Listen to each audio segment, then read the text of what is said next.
Please like and subscribe this channel. तो film की शुरुआत होती है एक स्विमिंग कंपटीशन से। बहुत सारी लड़कियों ने इसमें पार्टिसिपेट किया हुआ था और सबसे अच्छा हेली परफॉर्म कर रही थी, लेकिन अचानक उसके दिमाग में कई तरह की सोचें आने लग जाती हैं, जिसकी वजह से उसकी स्पीड कम हो जाती है और वो ये कंपटीशन हार जाती है, जिसकी वजह से वो काफी डिस्टर्ब भी हो गई थी। पता चलता है कि वो अपनी मॉम डैड के डाइवोर्स की वजह से आज तक डिप्रेशन में थी। हालांकि उस हादसे को कई साल गुजर चुके थे। वो अपने डैड से बहुत ज्यादा अटैच थी, पर उसकी कस्टडी उसकी मॉम को मिल गई थी। इस टाइम भी उसे अपनी डैड की बातें याद आती हैं। वो हमेशा बचपन में उसे ट्रेनिंग देते हुए सिखाया करते थे कि कभी हार जाओ तो किसी के सामने अपना दुख मत दिखाना, अपनी हार पर किसी को तरस मत खाने देना। इन्हीं सारी बातों की वजह से वो सब लोगों से अलग हो जाती है और अपनी कैबिन से जब कपड़े निकाल कर कपड़े चेंज करने लगती है तो तभी कैबिन में रखा हुआ उसका फोन बज जाता है। उसको उसकी सिस्टर की कॉल आई थी, जो उसे बताती है कि जिस शहर में पहले ये लोग रहा करते थे वहां पर हाई इमरजेंसी अलर्ट लग गया है। वहां एक बहुत ही भयानक तूफान और सैलाब आने वाला है। कहा जा रहा है वो इतना भयानक होगा कि पूरा शहर तबाह हो जाएगा। टेंशन की बात ये थी कि इन दोनों के डैड उसी तूफान में फंसे हुए थे। हेली जो अपने डैड से बहुत ज्यादा अटैच थी, ये खबर सुनकर परेशान हो जाती है और फैसला करती है कि वो अपने डैड को बचाने के लिए उस शहर में जाएगी। अब क्योंकि उस शहर में इमरजेंसी लगी हुई थी तो कोई भी इन्हें उस शहर की तरफ आगे बढ़ने नहीं दे रहा था। पर हेली पुलिस को बताती है कि वो बस अपने डैड को रेस्क्यू करने के लिए जा रही है और अपने डैड को लेकर वो जल्द ही शहर से निकल जाएगी। इसीलिए पुलिस वाले उसे शहर के अंदर जाने की परमिशन भी दे देते हैं और साथ में उसके अंदर जाने को नोट भी कर लेते हैं, ताकि अगर 1 घंटे के अंदर अंदर हेली वापस ना आई तो उसे रेस्क्यू किया जा सके। हेली उस शहर में जिस जिस जगह जा सकती थी, हेली उन सब की एड्रेस पुलिस को देकर आगे बढ़ जाती है। वो अपने घर जाती है, जहाँ जाकर उसे पता चलता है कि उनके घर का ये एरिया पूरी तरह पानी में डूब चुका था और कुछ ही देर में उनके घर का फर्स्ट फ्लोर भी पानी की लपेट में होता। यहाँ पर भी वो दोबारा अपने डैड को कॉल करने की कोशिश करती है, पर उसके डैड अब भी उसकी कॉल रिसीव नहीं करते। हेली जल्दी से घर के अंदर जाती है, अपने डैड को आवाज़ देती है, पर उसके डैड कोई रिस्पॉन्स नहीं करते। पूरा घर चेक करने पर हेली को कोई नहीं मिला था यहाँ सिवाय उनके डॉग के। हेली नोटिस करती है कि यहाँ पर अल्कोहल की बोतल्स खुली हुई थी और साथ ही उनके बचपन से रिलेटेड सारा सामान फैला हुआ था। यहीं पर हेली को अपने और अपने डैड की पिक्चर भी दिखाई देती है, जब उसके डैड उसे स्विमिंग के लिए ट्रेन किया करते थे। इन सब चीजों को देखकर हेली और भी ज्यादा इमोशनल हो जाती है और एकदम से उसे याद आता है कि उसके डैड जरूर उनके पुराने घर में होंगे। ये सोचते हुए वो जल्दी से गाड़ी में बैठकर उनके पुराने घर के लिए निकल जाती है। यहाँ पर भी आने पर हेली जोर जोर से चिल्लाते हुए अपने डैड को बुलाती है, लेकिन उसके डैड उसे कहीं नहीं मिलते। दोबारा वो अपने डैड को कॉल करती है और उनका फोन उसे यही सिंक पर रखा हुआ मिलता है। वो अब समझ गई थी कि हो ना हो उसके डैड यही कहीं घर के आसपास ही हैं। इतने में ही वो नोटिस करती है कि उसका डॉग बेसमेंट के दरवाजे के पास बार बार भौंक रहा था। वो समझ गई कि जरूर डैड अंदर ही होंगे। वो तो बिना सोचे समझे अपने डैड को लेने के लिए नीचे चली जाती है, ये भी जाने बगैर कि नीचे कितने बड़े खतरे में वो जा रही है। वो तो ये भी नहीं समझ पाई थी कि उसका डॉग उसे किसी खतरे का अलार्म दे रहा था। नीचे बेसमेंट में जाते ही हेली को यहाँ के पाइप्स पर खून लगा हुआ नजर आता है, जिसे देखकर वो डर जाती है और घबरा कर अपने डैड को आवाज लगाती है। वो समझ गई थी कि उसके डैड यहाँ पर हैं और किसी मुसीबत में हैं। पाइप्स के नीचे से गुजरते हुए उसे अपने डैड मिल भी जाते ही, जो कि बहुत ही ज्यादा जख्मी थे और बेहोश भी थे। उनकी पाँव की हड्डियां टूटकर बाहर निकल चुकी थी। उसके डैड इस टाइम बिल्कुल बेहोश थे। कई मर्तबा होश दिलाने पर भी जब उसके डैड होश में नहीं आए तो वो घसीटते हुए अपने डैड को यहाँ से ले जाने लगी, लेकिन तभी उसी पल बेसमेंट की छत को तोड़ते हुए एक बहुत बड़ा सा एलिगेटर इनके ऊपर हमला करने के लिए आ गया। हेली के लिए ये सब इतना शॉकिंग, इतना अचानक था कि उसके सांस तक रुक गए। वो एलिगेटर तो अपने शिकार को देखकर खुश हो गया था, इससे पहले कि वो हेली और उसके डैड के ऊपर हमला करता।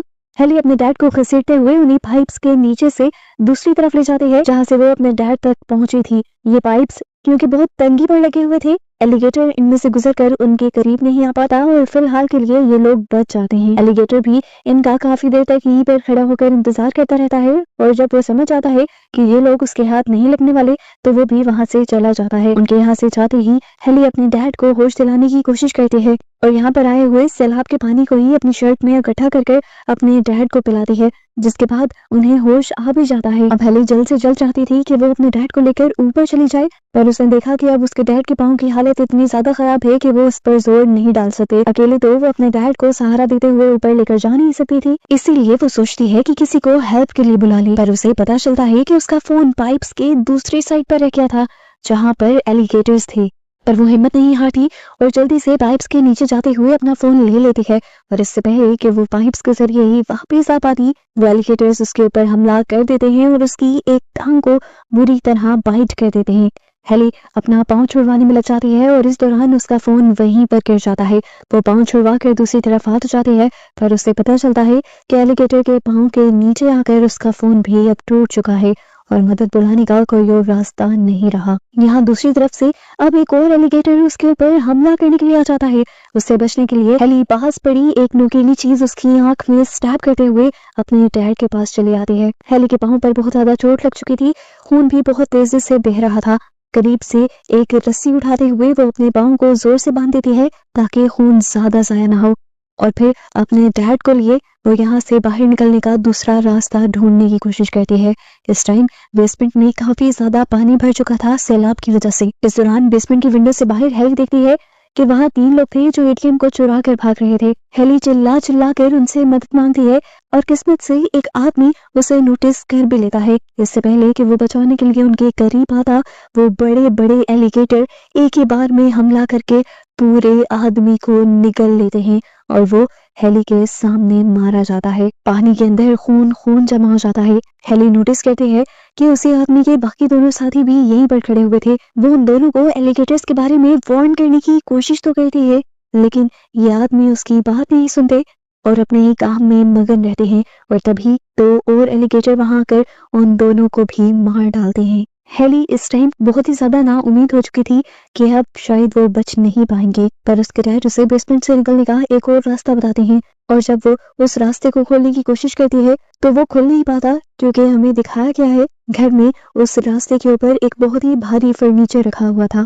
वो अपने डैड को बताती है कि ये दरवाजा नहीं खुल रहा और मुझे लगता है कि हमें अपने आप को बचाने के लिए इसी ड्रेनेज पाइप के जरिए यहाँ से बाहर जाना होगा। लेकिन हेली के डैड उसे बताते हैं ये एलिगेटर्स भी इस घर में इसी ड्रेनेज पाइप के जरिए आए हैं। हेली को डर और भी ज्यादा लगने लग जाता है, पर यहाँ हेली की किस्मत चल जाती है। वो ऑफिसर जिसने हेली के इस शहर में आने से पहले हेली के डैड के दोनों घरों का एड्रेस ले लिया था, वो हेली और हेली के डैड को रेस्क्यू करने के लिए आ गए थे। उन्हें देखकर हेली की जान में जान आती है और अब हेली अपनी पूरी आवाज में उन्हें अपनी तरफ अट्रैक्ट करने की कोशिश करती है। उसके डैड भी शोर मचाने में उसका साथ देते हैं और पुलिस वालों का ध्यान उन तक आ भी जाता है। बिना टाइम वेस्ट किए पुलिस वाले भी इस घर के अंदर आ जाते हैं उन्हें बचाने के लिए। वो बेसमेंट में उतरने ही वाले थे, पर तभी हेली के डैड उन पुलिस ऑफिसर्स को बेसमेंट में उतरने से मना करने लगते हैं, क्योंकि बेसमेंट में तो एलिगेटर्स थे। ये ऑफिसर्स उनकी बात को समझ नहीं पाते और जैसे ही पहला ऑफिसर नीचे उतरता है, एलिगेटर बड़ा सा मुंह खोलते हुए पूरे के पूरे ऑफिसर को अपने मुंह के अंदर डाल लेता है और एक ही बार में मानो वो उस ऑफिसर को खा लेता है, मार देता है। हेली को लग रहा था कि वो उस ऑफिसर को बचा लेगी, इसलिए वो उस ऑफिसर के पास जाने की कोशिश तो करती है, पर कुछ ही देर में उसे एहसास हो जाता है कि ऑफिसर को पूरी तरह से इन एलिगेटर्स ने मार दिया है। बाहर अभी जो दूसरा ऑफिसर खड़ा था, यहाँ के सारे एलिगेटर्स मिलकर एक ही दम से चारों तरफ से उसके ऊपर हमला कर देते हैं और उसे चीर फाड़ देते हैं। उसका खून पानी के अंदर बह जाता है और वो भी भयानक मौत मारा जाता है। वहाँ हेली जो इसी सदमे में थी कि दोनों ऑफिसर्स मर गए हैं, अपने आप को कंपोज करने के लिए, अपने आप को संभालने के लिए वो यहाँ से अपने डैड के पास चली जाती है और रोने लग जाती है। उसके डैड उसे सहारा देते हैं और समझाते हैं कि तुम हार नहीं सकती, तुम तो हमेशा वो भी काम कर लिया करती थी जो तुम्हारे बस में नहीं होता था। याद है बचपन में तुम्हारी बहन पानी के अंदर काफी देर तक सांस रोक लिया करती थी, जो काम हम नॉर्मल इंसान नहीं कर पाते, लेकिन फिर तुम्हारे अंदर उस काम को करने की जिद पैदा हो गई और फिर अगली मर्तबा कंपटीशन से पहले तुमने इतनी प्रैक्टिस की कि आखिर कंपटीशन में सांस रोकने का रिकॉर्ड तुमने बनाया। तुम कभी हार नहीं मानती थी और मुझे यकीन है तुम आज भी हार नहीं मानोगी। उसको हौसला देने के बाद वो दोनों मिलकर यहाँ से निकलने के लिए प्लान बनाना शुरू कर देते हैं। पानी यहाँ पर इतना ज्यादा भर गया था कि सिर्फ इनका मुंह ही बाहर था। कुछ देर और ये अपने प्लान पर काम न करते तो ये यहाँ पर मर भी सकते थे। प्लान भी खतरनाक ही था, पर हेली के डैड ने कहा कि ऐसे मरने से बेहतर है इंसान कोशिश कर कर मरे। ये कहने के बाद वो अपने प्लान के मुताबिक यहाँ से एलिगेटर्स को डिस्ट्रैक्ट करने के लिए निकल जाते हैं, जबकि पीछे से हेली ड्रेन वाले रास्ते से यहाँ से निकलने की कोशिश करती है। ड्रेनेज पाइप के बाहर हेली के डैड उस एलिगेटर को मार रहे थे जो हेली के पीछे पड़ा हुआ था। इतने में वहीं पर दूसरा एलिगेटर भी आ जाता है जो उसके डैड के साथ क्या करता है ये तो नहीं दिखाया जाता, पर यहाँ ड्रेनेज के अंदर हेली और भी एलिगेटर्स को दिखती है जो फिल वक्त सोए हुए थे। यहाँ पर उसे कई इंसानों की लाशें भी मिलती हैं जिन्हें एलिगेटर्स अपना शिकार बनाकर यहाँ पर लेकर आए थे, और इन्हीं सारी लाशों में उस ऑफिसर की भी लाश थी जिस पर एलिगेटर्स ने बाहर से हमला किया था। हेली जल्दी से उस ऑफिसर की गन लेते हुए यहाँ से भागने ही वाली होती है कि तभी पीछे वाला एलिगेटर जाग जाता है और हेली के यहाँ से ऊपर चढ़ने से पहले ही वो उसके हाथ पर काट लेता है। इस टाइम हेली के हाथ में जो गन थी वो हेली एलिगेटर के मुंह के अंदर ही चला देती है, जिसकी वजह से एलिगेटर का दिमाग क्रैश हो जाता है और एलिगेटर वहीं पर मारा जाता है। अपने आप को फ्री करवाने के बाद वो यहाँ से एक छोटे ड्रेनेज पाइप के अंदर गई थी जो बाहर की तरफ खुलता था। इससे पहले कि वो बाहर चली जाती, यहीं रास्ते में उसे दूसरा एलिगेटर मिल जाता है जो तैरते हुए उसका पीछा करने लगता है, लेकिन हेली उससे पहले ही बाहर निकलने में कामयाब हो जाती है और फिर उस ड्रेनेज होल को बंद करते हुए अपनी जान उस एलिगेटर से बचा लेती है। घर के अंदर जाने के लिए उसने पास पड़ी एक चेयर उठाकर घर की विंडो तोड़ दी थी। घर के अंदर जाकर उसने सबसे पहले वो फर्नीचर बेसमेंट के दरवाजे से साइड पर किया, जिसकी वजह से वो पहले भी बेसमेंट का दरवाजा खोलने में नाकाम हो गए थे। यहाँ पर पहले से ही उसके डैड उसका इंतजार कर रहे थे, पर क्योंकि हेली ने यहाँ तक आने में काफी वक्त लगा लिया था तो अंदर हेली के डैड का दम घुटने लगा था और वो बेहोश हो गए थे। बेहोश होने की वजह से वो और नीचे की तरफ डूबने लगते हैं, लेकिन वक्त रहते ही हेली उन्हें पकड़ लेती है और अपना सारा जोर लगाते हुए बेचारी आहिस्ता आहिस्ता कर उन्हें घर के ऊपर की तरफ भी खींच लेती है। इस टाइम उसके डैड की आंखें खुली हुई थी और वो कुछ भी बोल नहीं रहे थे, उनका सांस भी नहीं चल रहा था। एक मिनट के लिए हेली को लगा कि वो मर गए, उसकी सारी दुनिया बेचैन हो गई थी। उसने अपने डैड को बचाने की हर कोशिश की, उनका सीना दबाया, उनको सीपीआर दिया, पर जब सारी चीजें नाकाम होने लगी तो तब हेली टूटने लगी। वो इतनी बड़ी लड़ाई लड़कर आई थी, इतने खतरों से लड़कर आई थी ताकि अपने डैड की जान बचा सके, लेकिन अगर आखिर में यही होना था तो उन सब कोशिशों का फायदा क्या था जो हेली ने की थी। हेली अब अपने डैड के सीने पर सर रखकर रोने लग जाती है और तभी उसके डैड को होश आ जाता है और ये देखकर हेली की जान में जान आती है कि उसके डैड अभी तक जिंदा हैं। हेली बहुत ज्यादा खुश हुई थी, लेकिन खुशी को सेलिब्रेट करने का ये टाइम नहीं था। हेली के डैड उससे कहते हैं हमें जल्द से जल्द यहाँ से निकलना होगा। बाहर ये लोग शहर देखते हैं जो आधे से ज्यादा पानी के अंदर डूब चुका था। बिल्डिंग्स आधी आधी पानी के अंदर थी। यहाँ दूर एक बोट थी जिस बोट के जरिए ऑफिसर्स हेली और उसके डैड को रेस्क्यू करने के लिए आए थे। ये दोनों भी उसी बोट के जरिए यहाँ से निकलने का प्लान बनाते हैं, लेकिन क्योंकि ये पहले से ही जानते हैं कि इस पानी के अंदर एलिगेटर है तो उस बोट को यहाँ तक लाना या फिर उस बोट के करीब जाना भी बहुत खतरनाक हो सकता है। इस टाइम में दोनों थे खुद भी पानी के अंदर ही। एक एलिगेटर बिल्कुल हेली के पेट के सामने से गुजर जाता है और हेली अपना सांस बंद करते हुए एलिगेटर को ऐसे फील करवाती है कि जैसे वो मरी हुई है। एलिगेटर उसके पास होने को सेंस नहीं करता और खतरा टल जाता है, और जैसे ही वो पानी के अंदर दिखती है वहां पर तो अनगिनत एलिगेटर्स थे। वो अपने डैड को दिखती है, उसके डैड अभी भी उसको हौसला देते हैं कि तुम इन सब एलिगेटर्स से तेज स्विम कर सकती हो। बस ये सुनना था कि हेली पानी के अंदर गई और उसने तैरना शुरू कर दिया। उसके इस तरह तेज तैरने की वजह से बहुत सारे एलिगेटर्स उसके पीछे भी लग जाते हैं, पर इससे पहले कोई भी एलिगेटर उसके ऊपर हमला करता वो बोट के ऊपर चढ़ भी जाती है और बोट को स्टार्ट करते हुए अपने डैड की तरफ भी ले आते हैं। उसका डैड अपने डॉग को लिए उस बोट में चढ़ जाता है और अब फाइनली इनकी जान में जान आती है। ये लोग इस बोट से शहर से बाहर जाने ही वाले थे, लेकिन तभी तूफान की एक बहुत बड़ी लहर इनकी बोट का रुख मोड़ देती है और उनकी बोट बेचारी उन्हीं के घर में दोबारा जाकर क्रैश हो जाती है, जिस घर के अंदर से ये लोग बहुत मुश्किलों से ही निकल पाए थे।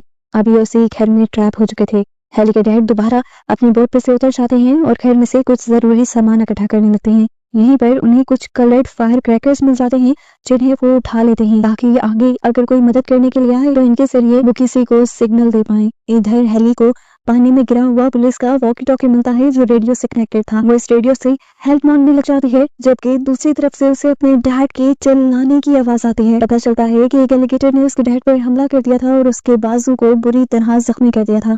उसके डैड इस टाइम पानी के अंदर थे। हेली उन्हें ढूंढ ना पाती, पर उनके हाथ में मौजूद उन कलर क्रैकर्स की वजह से हेली ने उन्हें देख लिया। असल में हेली के डैड ने एक कलर क्रैकर तोड़ दिया था और वहां से पानी पिंक हो गया था। हेली उधर से अपने डैड को बचाती है और एलिगेटर अब हेली के पीछे पड़ जाते हैं। हेली बहुत ही चालाकी से उस एलिगेटर को अपने पीछे लगाते हुए वॉशरूम में लेकर जाती है और फिर बाथ साइड के अंदर ले जाकर बाथ की रेलिंग बंद कर देती है और उस एलिगेटर से अपने आप को बचा लेती है। हेली बाहर निकली ही थी कि उसे सायरन की और हेलीकॉप्टर की आवाज आने लगी। फाइनली कोई उन्हें रेस्क्यू करने के लिए पहुंच गया था। हेली ने अपने डैड को जल्दी से ऊपर जाने को कहा क्योंकि दोनों एक साथ ऊपर नहीं जा सकते थे, वरना एलिगेटर्स इनके पीछे पीछे आ जाते। हेली अपने डैड के हाथ से लेकर एक फायर क्रैकर चलाती है और हेलीकॉप्टर को सिग्नल देने की कोशिश करती है, पर इन कलर्स की वजह से एलिगेटर्स भी उसे देख लेते हैं और उस पर हमला करने के लिए आ जाते हैं। इस एलिगेटर को एक और मरतबा चकमा देते हुए हेली घर से बाहर निकलने में कामयाब हो भी जाते हैं। बाहर देखने को मिलता है कि पानी अब इतना ज्यादा हो गया था कि इनकी घर की छत तक डूबने लगी थी। हेली के अंदर ताकत भी बिल्कुल नहीं रही थी, वो भी अब अपना बैलेंस खोने लगी थी। छत के ऊपर चढ़ना भी उसके लिए मुश्किल हो गया था, लेकिन यहाँ उसका डैड उसकी मदद करते हैं और उसका हाथ पकड़ते हुए उसे छत के ऊपर ले आते हैं। दोनों सुकून का सांस लेते हैं और फिर दोनों अपने फायर क्रैकर जला लेते हैं, जिससे यहाँ तूफान में आए उस हेलीकॉप्टर को इनकी लोकेशन का पता चल जाता है। और इस तरह इन दोनों को ही दिखाते हुए ये मूवी यहाँ खत्म हो जाती है, इस उम्मीद के साथ कि इन दोनों को फाइनली रेस्क्यू कर ही लिया होगा।